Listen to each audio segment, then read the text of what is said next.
ಐತೆ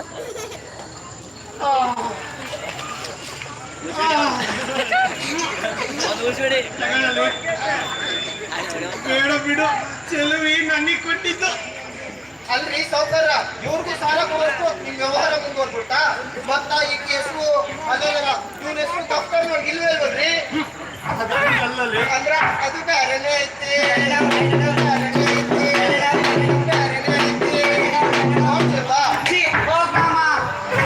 ನಾನು ಚಲುವ ಅಲ್ಲ ಚಲುವಿ ನೋಡ್ತಿಲ್ವಿ ನಮ್ ಸಾವುಕಾರಗ ಕೊಡಿ ಹಿಡಿಲಿಕ್ಕ ಒಬ್ಬ ಆಳ್ಬೇಕು ನೀನ ಯಾಕೆ ಕೊಡಿ ಹಿಡಿಬಾರ್ದು ಅಲ್ದೆ ನಿನ್ ಸಾಲನು ತೀರ್ತೈತಿ ಮಾಮ ಛತ್ರಿನ ಬಂದ್ಬಿಡು ಇಲ್ಲಿಗೆ ಶರ್ಟಿಗೆ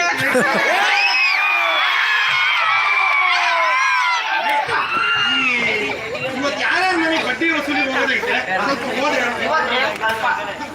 ಮೊದಲನೇದಾಗಿ ಶಿವದೇವಯ್ಯ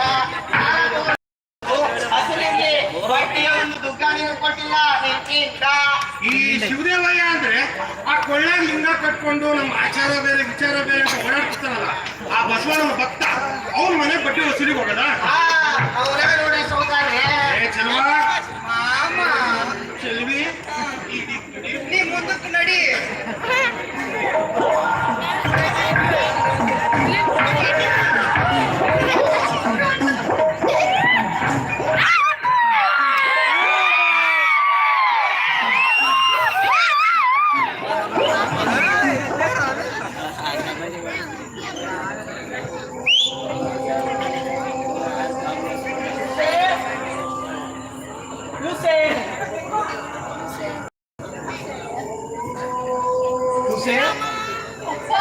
ಏನ್ ಮಾಡ್ತಾ ಇದ್ದೀಯಮ್ಮ ಯಾವಾಗ ಬಂದಿಯಪ್ಪ?